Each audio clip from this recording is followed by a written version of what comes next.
soutenir la famille et organiser les funérailles, dont la date sera communiquée ultérieurement. Une cagnotte a été ouverte.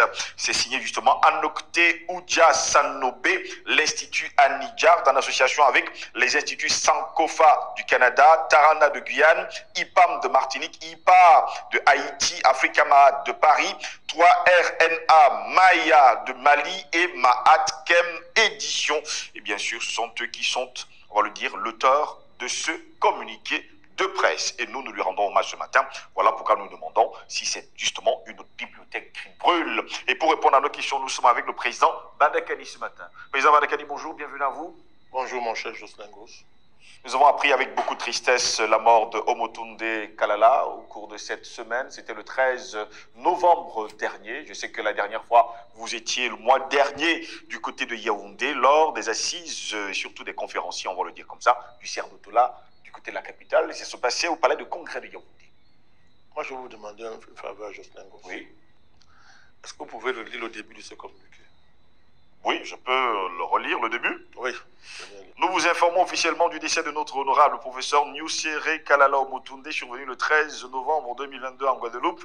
Nous démentons formellement toutes les allégations concernant les causes de sa mort. Nous tenons à honorer sa vie et son parcours.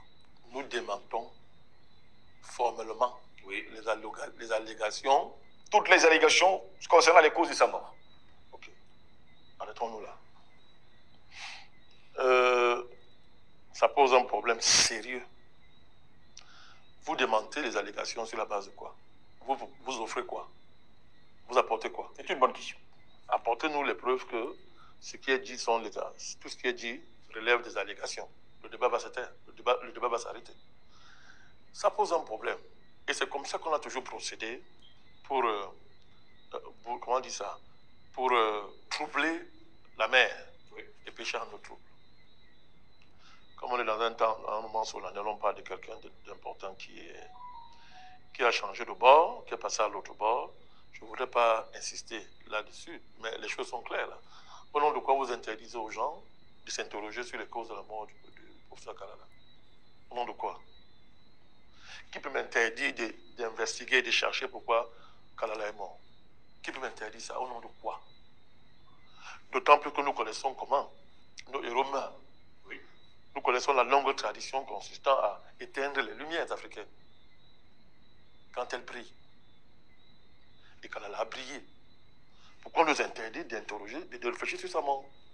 Qu'est-ce qu'on appelle l'allégation? Est-ce qu'il faut rappeler à nos amis là que Kalala, sa voiture avait été percutée, j'ai oublié la date, sa voiture avait été percutée, volontairement on a percuté sa voiture. Si je fouille là, permettez-moi, moi je veux regarder ça. Je peux regarder ça, Jocelyn Gauss, avec votre permission. Comment on a percuté sa voiture dans l'optique de le tuer. Donc, ce n'était pas la première tentative de vouloir porter atteinte à la vie du professeur Niusere Kalala Omotunde. Bon, c'est très long à trouver, mais je peux trouver ça, je vous donne. Vous trouvez la date exactement, le jour. Il a échappé. C'était pour le tuer. Bon, si à l'époque il était mort, on devait interdire de faire des investigations là-dessus. Comment est-ce qu'une voiture vient percuter la voiture de quelqu'un? De manière, comment on dit ça? De manière, c'était pas un accident. Il est venu vraiment percuter sa voiture. Heureusement que, comme on dit, la main de Dieu n'a pas permis ça. Le professeur Kalala Omotunde nous aurait quitté plus tôt.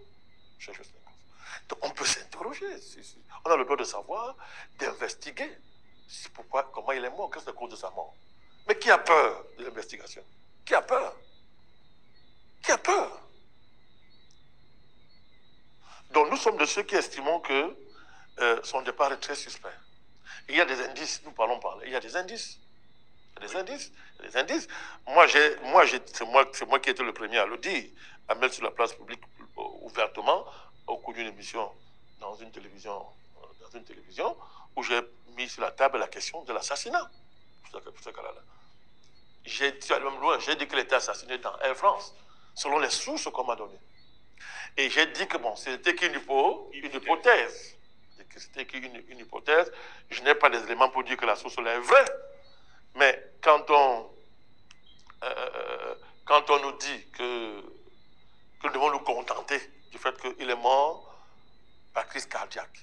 Il a fait un AVC, une crise cardiaque. Parce que son médicament manquait, la fameuse Gwendoline. Parce qu'il était supposé être asthmatique. Et ça a débouché dans une crise cardiaque. Il ne faut pas nous prendre pour des idiots. Moi, je ne peux pas me contenter d'une pareille raison. Je ne peux pas me contenter de ça pour expliquer la mort de ce cas-là. Jamais de la vie, quand je connaissais les risques qu'il courait, quand je venais ici dernièrement, nous avons discuté longuement sur la promotion de la géothermie en Afrique. La géothermie, c'est un type d'électricité. 1000 fois moins cher que l'hydroélectricité. 1000 fois moins cher, moins coûteux. 1000 fois moins polluant. Et correspondant à notre géographie. C'est-à-dire que notre géographie, nos terres, font qu'on en aura à foison et pour l'éternité. Et Kalala Moutoundé avait été très avancé en termes de recherche pour maîtriser la géothermie. Et il était passé à un autre niveau. Parce qu'en Guadeloupe, là où il résidait, effectivement, il y a une grande expérience là-bas en matière de géothermie. Donc les gens ont pratiquement maîtrisé ça. Et il se battait pour que l'Afrique récupère, n'est-ce pas, la technologie liée à la géothermie, en se basant sur des expériences qu'il y avait en Guadeloupe. Or, c'est un enjeu mondial, c'est un enjeu terrible. L'enjeu énergétique lié à la géothermie est terrible. Et il y a des sociétés aujourd'hui dans le monde, n'est-ce pas, qui sont engagées dans cette affaire en première ligne. Et d'ailleurs, il y avait une société israélienne qui se battait pour aller en Guadeloupe, n'est-ce pas, investir dans la géothermie. Dans la géothermie. Et Kalala, la dernière fois où il était ici, il se battait, il me l'a expliqué, il disait qu'il faut que les Africains dévancent cette entreprise-là. En Guadeloupe font des partenariats, n'est-ce pas, en Guadeloupe, pour mieux maîtriser la géothermie et venir sortir le continent de l'obscurité. Parce qu'on est là partout, il manque d'électricité, vous voyez, nous sommes sur un plateau, à tout moment ici, on peut le faire. Oui. Hein? Donc, il se battait pour ça. Et il était en train de... Vous savez que on s'enrichit beaucoup quand on le fait sur le saut du sucre. Un pareil marché, une pareille perspective économique n'était pas très connue des Africains. Et lorsque quelqu'un, comme Kalala Moutoundé, qui avait la surface de communication qu'on connaît, prend une pareille question en charge et commence à vouloir organiser les Africains, à partager ça, et que n'est-ce pas, à partir de l'information qu'il a mis à notre disposition, oui. Vous imaginez que la sphère panafricaniste s'accapare du dossier, mais attendez, des gros intérêts étaient menacés. Les policiers disent, mais à qui profite le crime? À qui profite le crime? Qui a intérêt aujourd'hui à être content de la disparition de Moutoundé? Qui a intérêt? Ce n'est pas vous et moi. Du tout.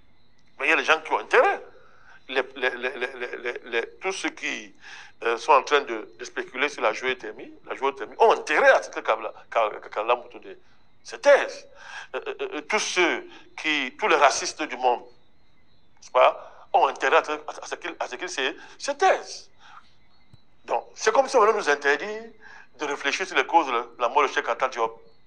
Et qu'on menace quiconque veut s'aventurer à relancer l'enquête sur la mort de Cheikh Anta Diop. On le menace. Attendez, je ne comprends pas. Il y a un problème. Nous devons savoir de quoi il est mort. S'il est mort naturellement, le débat est clos.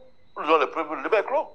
Ouais, c'est le premier à dire que non, il était mort naturellement. Mais ne nous menacez pas. Il ne faut pas menacer les gens pour dire non.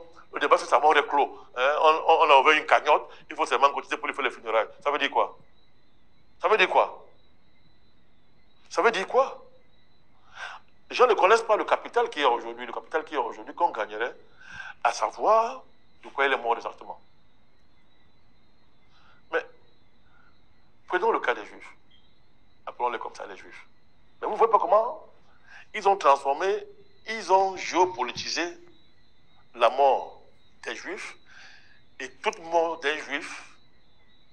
Ils l'ont géopolitisé au point où non seulement ça rapporte des centaines de milliards, mais ça leur garantit un avantage terrible sur tous les autres peuples. La gestion de leur mort. C'est-à-dire que si qu'un Juif décède, s'il est mort d'une manière non naturelle, ça devient un avantage pour eux. Ils vont investiguer, ils vont trouver la cause, et la personne va répondre.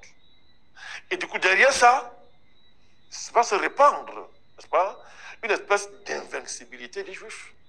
Vous comprenez? Ça se répand. Si jamais il n'a pas besoin de faire des efforts. À partir du moment où il veille sur les leurs, où il s'assure, n'est-ce pas, que plus jamais ce qui est arrivé aux Juifs, nous reprenons ça comme ça, ce qui est arrivé aux Juifs ne doit plus arriver à un seul Juif sur la terre.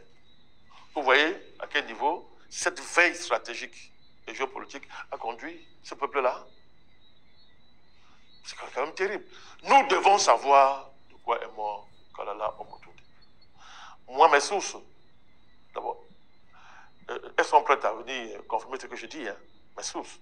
Ce ne sont pas les sources anodines, ce ne sont pas les petites sources, ce sont des sources haut placées et introduites qui m'ont appelé pour me dire, monsieur le Président, voici de quoi est mort ton frère Kalala.